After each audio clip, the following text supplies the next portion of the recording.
Hello guys, welcome back again. So आज हम एक दूसरा जो सब्जेक्ट है फूड प्रोडक्शन, उसके बारे में बात करने वाले हैं स्टार्टिंग से, कि बिल्कुल ज़ीरो से हम बात करने वाले हैं फूड प्रोडक्शन के बारे में कि होटल में जो है किस तरीके से जो फूड प्रोसेस होता है। उससे सबसे पहले मतलब जो आपके सामने जो मेन डिश होती है उससे पहले भी क्या क्या प्रोसीजर होते हैं, क्या क्या प्रोसेस फॉलो की जाती हैं आपकी टेबल पे, गेस्ट की टेबल पे हम उसको कैसे प्रेजेंट करते हैं, इंग्रेडिएंट्स क्या होते हैं।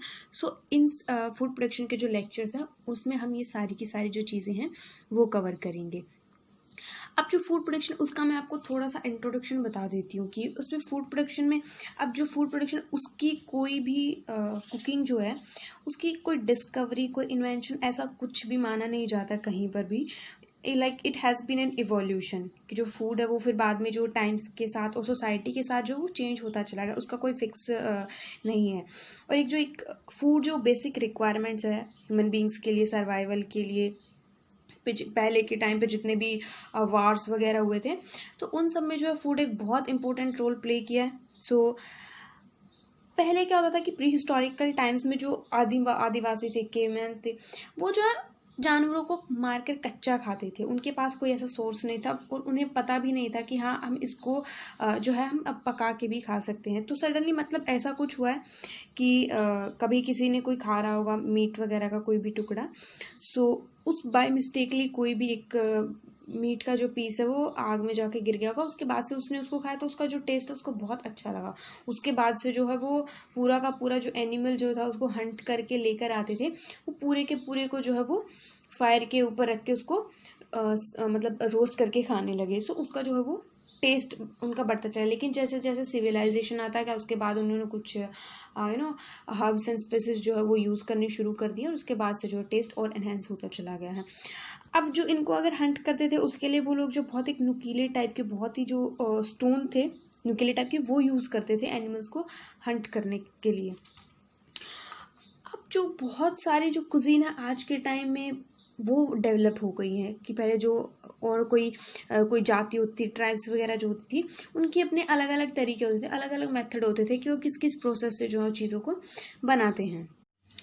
जो हमारा प्री हिस्टोरिकल टाइम था उसमें क्या होता था कि जो हमारे मेल जो वो सिर्फ हंटिंग करने के लिए जाते थे और जो फीमेल है वो हमारी जो घर पे ही रह के कुकिंग वगैरह और बच्चों को संभालती थी। लेकिन आज के टाइम में जो है सिचुएशन थोड़ी चेंज हो चुकी है और बहुत सारा एक जो फीमेल है वो साथ के साथ में काम भी कर रही है मेल के साथ में। और अब इतना ज़्यादा हेक्टिक हमारा जो डे शेड्यूल होता है उसके बाद किसी में इतनी हिम्मत नहीं होती है, कोई इतना एबल नहीं होता है कि वो प्रॉपर टाइप से जो एक डिश बना ले। उसके लिए जो हमारे बहुत सारे मार्केट्स में जो स्टोर अवेलेबल हैं, जो हाफ कुक जो मील होता है वो प्रोवाइड करवाते हैं। उससे जो है उसके की टाइम जो सेविंग है वो भी हो जाती है। जो हमारी सिविलाइजेशन है फूड प्रोडक्शन के मामले में, सिविलाइजेशन ऐसे कि लोग जो है अपने आप को लोगों ने डिवाइड कर लिया कि सोसाइटीज़ में कुछ कुकिंग बैरियर्स भी आ गए हैं कि रिलीजियस टाइप के बैरियर्स की, जो पोर्क है वो मुस्लिम जो नहीं खाते हैं वो उनकी अपनी धार्मिकता की वजह से, और जो हिंदू है वो बीफ नहीं खाते हैं। और उनको ये भी पता चल गया कि उनको क्लासिफाइड इस तरीके से कर दिया कि वॉरियर्स की कुजीन, रॉयल कुजीन और जो चाइनीज़ कुजीन होगी आपके अलग अलग। इंडिया में आप देखोगे तो आपकी एक स्टेट वाइज जो अलग अलग कुजीन होगी, पूरी वर्ल्ड के हिसाब से देखोगे तो आपको पूरी कंट्री वाइज जो आपको डिफरेंट डिफरेंट जो कुकिंग मेथड है और जो कुजीन है वहाँ की वो आपको अलग दिख जाएगी। फूड टेक्नोलॉजी में हमारे पास डिफरेंट डिफरेंट टाइप्स के जो पेस्टिसाइड्स हैं, इंसेक्टिसाइड्स है वो यूज़ किए जा रहे हैं। कुछ अलग अलग टाइप की वेजिटेबल्स जो ग्रो की जा रही है, उसकी जो फूड ग्रोइंग कैपेसिटी है वो भी इंक्रीज़ की जा रही है हमारी फूड टेक्नोलॉजी के थ्रू। एक हाइब्रिड टेक्नोलॉजी जो यूज़ की जा रही है, हाइब्रिड टेक्नोलॉजी की आपको एक पेड़ की जो स्टेम कट करके दूसरे के साथ उसको कनेक्ट कर देते हैं जिससे कि वो ग्रो होता है वो पेड़, और उसके बाद जो उस पर एक मिक्स टाइप का जो फ्रूट होता है, वेजिटेबल होता है, वो ग्रोइंग होती है।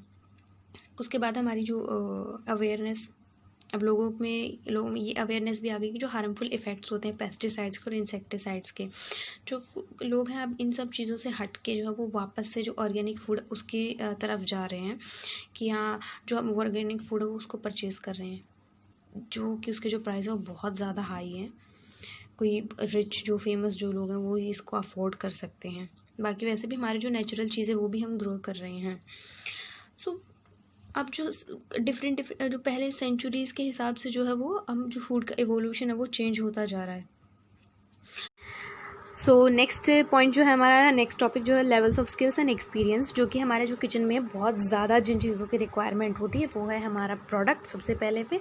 बट उससे पहले मैं आपको बता दूं कि पहले के टाइम पे सिर्फ जो एक मेल जो होते थे हमारे, सिर्फ वही शेफ़ को एक करियर के रूप में जो है चूज़ करते थे। लेकिन आज के टाइम में जो फीमेल्स हैं, आप बहुत सारी फीमेल्स को देखोगे, आपको होटल में बहुत सारी फीमेल शेफ़ जो है वो मिल जाएंगी। तो इसमें जो हमारा फर्स्ट पॉइंट आता है हमारा प्रोडक्ट का। अब प्रोडक्ट आप बेसिकली आप अंदाज़ा लगा सकते हो कि प्रोडक्ट क्या होगा। अब रेस्टोरेंट में जो है गेस्ट हमारा खाना खाने के लिए आता है, तो उसके हमें एक हाइजीनिकली प्रिपेयर करना चाहिए डिश को, एक बहुत ही प्रेजेंटेड होना चाहिए वो एक मॉडर्न तरीके से, और उसकी जो IOP है, उसका टेस्ट है, उसका serving temperature, hot and cold जो भी वो आपको बहुत अच्छे तरीके से प्रेजेंट करना चाहिए। तो वो हो गया आपका प्रोडक्ट कि आप अपने प्रोडक्ट को किस तरीके से जो है सेल करते हैं। नेक्स्ट आ गया हमारा प्रोसेस। अब जो प्रोसेस है उसमें हमें जो स्टैंडर्ड जो प्रोसेस होती है वो फॉलो करनी चाहिए, क्योंकि बहुत बड़ा चैलेंज होता है एक प्रोफेशनल किचन में। तो उसके लिए आपको क्या करना पड़ता है, एक ऑथेंटिक प्रिपरेशन जो होती है आपको वो चूज़ करनी पड़ती है, और उससे अलग आपको एक स्टैंडर्ड इक्विपमेंट जो यूज़ किए जाते हैं उसमें मैक्सिमम यूजेबल प्रोडक्ट जो भी होते हैं वो आपको यूज़ करने चाहिए। मॉड्यूलेशन ऑफ हीट जो होती है वो आपको अप्लाई करनी चाहिए। उस पर बहुत सारी इंटीग्रल पार्ट होता है फूड बिजनेस का, जो आपकी प्रोसेस है, और इस पर ही जो आपकी आउटपुट है मेन प्रोडक्ट की वो इसी प्रोसेस पे जो है डिपेंड करती है। थर्ड वन है हमारा प्रॉफिट। अब जो प्रॉफिट है वो इम्पॉर्टेंट है, क्योंकि अब हम गेस्ट को सेटिस्फाई करने से अलग हमारे पास हम अपना बिजनेस भी रन करना होता है। उसके लिए हमें जो हमारी पोर्शनिंग हो गई, उसकी परचेजिंग हो गई, उसकी पोर्शनिंग हो गई, स्टोरिंग हो गई, उसके वेस्टेज पे हमें कंट्रोल करना चाहिए। कितने टाइम तक हम उसको यूज़ कर सकते हैं एक ही प्रोडक्ट को, रॉ मटेरियल को, हम गेस्ट को पोर्शन में कितना जो है गेस्ट को सर्व कर रहे हैं। इससे जो है हमारा जो कंट्रोल है फूड के ऊपर और जो हमारा बिजनेस है वो दोनों की दोनों चीज़ें जो हैं वो बैलेंस हो जाएंगी।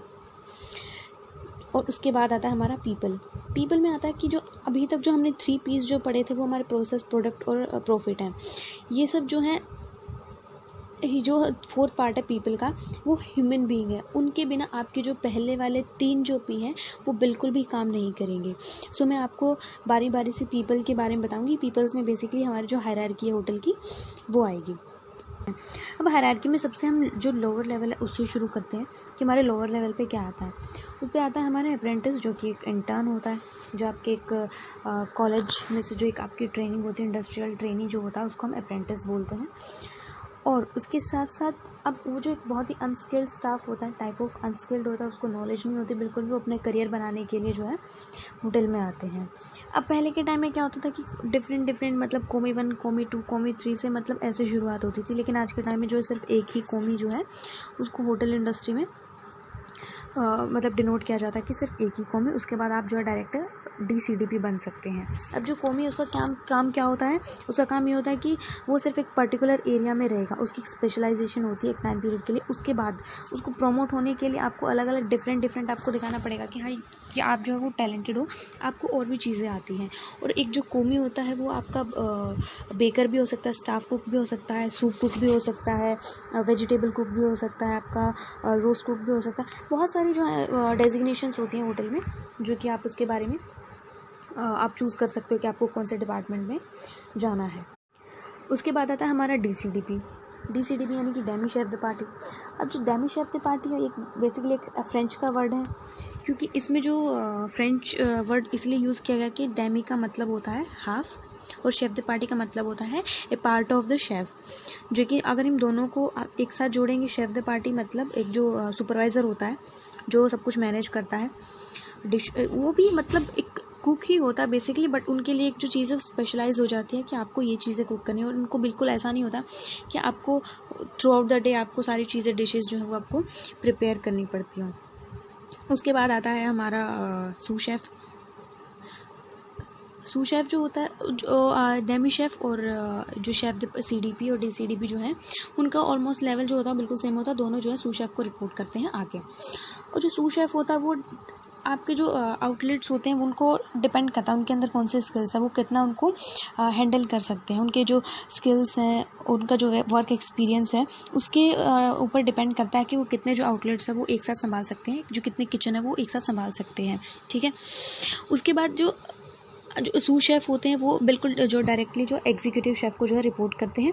एग्जीक्यूटिव सूस शेफ़ जो होता है वो इंचार्ज होता है ओवरऑल किचन ऑपरेशंस का, जिसकी मेन जॉब जो होती है एग्जीक्यूटिव शेफ़ को असिस्ट करने की, उसको मेन्यू प्लानिंग करने में, इम्प्लीमेंट करने में, जो स्टैंडर्ड ऑपरेटिंग प्रोसीजर्स होते हैं उसके बारे में, पोर्शन कंट्रोल के बारे में, और अपनी जो वर्कफोर्स है उसको मोटिवेट करने के लिए।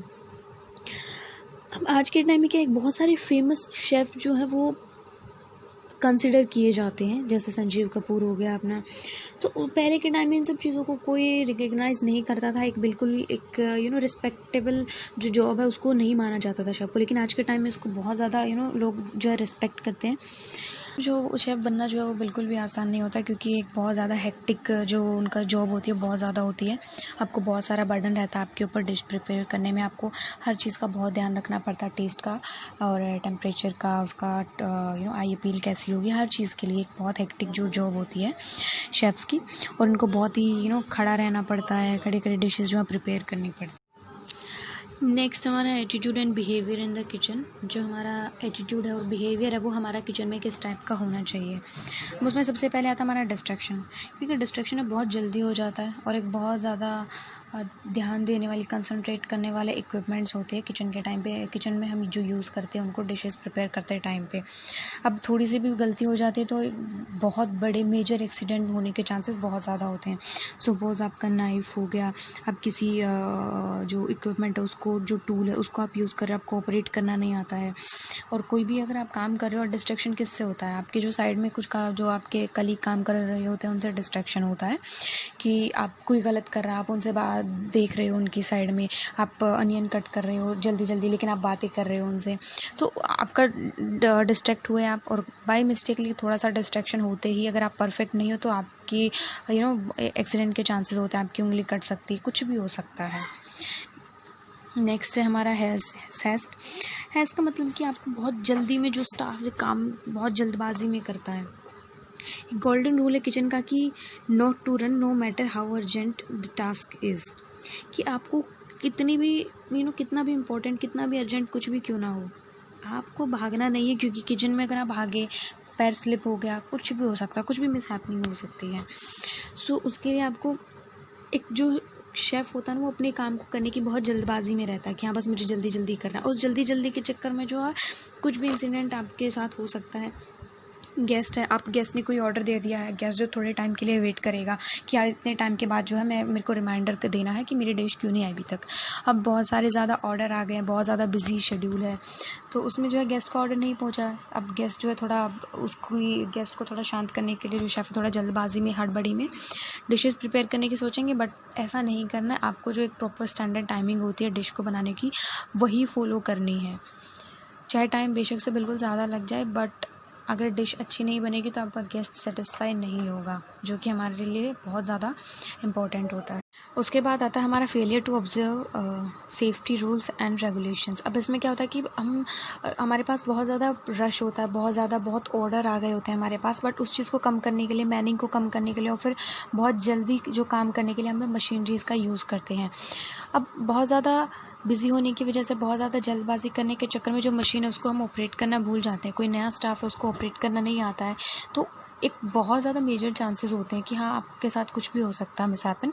तो उसके ऊपर वो बाहर जो उसको हाउ टू ऑपरेट करने के लिए आपको बहुत सारी टर्म्स एंड कंडीशंस लिखी होती हैं। आपको अपने दिमाग में जो उनको रखना चाहिए कि इसको ऑपरेट कैसे करना है। अगर आप उसको ऑपरेट नहीं करेंगे तो आपको एक बहुत ज़्यादा कुछ भी आपको जो है सिचुएशन फेस करनी पड़ सकती है। सपोज़ कि आप एक कोई जूस मशीन आप उसको यूज़ कर रहे हैं, उसके बाद आप देखेंगे कि आपने एक हाथ जो है वो आपने बटन पे रखा हुआ, दूसरा आपने ऐसे ही छोड़ दिया है। अब आप उसको ग्राइंडर जो चलेगा, जो जूसर मशीन चलेगी, उसमें से सब कुछ तो जो बाहर आ जाएगा। तो ये सब जो आपको ना अपने दिमाग में जो है थोड़ा ध्यान रखना चाहिए कि आपको किस टाइप का एटीट्यूड और जो आपकी किस टाइप का बिहेवियर जो है वो आपको किचन में फॉलो करना चाहिए। तो ये सब चीज़ें जो थी जो आज हम इस लेक्चर में जो मैंने कंप्लीट की हैं, सो आई होप कि आपको जो ये लेक्चर बहुत पसंद आया होगा, समझ में भी आई होंगी चीज़ें। Thank you so much for the watching. तो आपको नेक्स्ट लेक्चर में मिलते हैं एक नए टॉपिक के साथ में।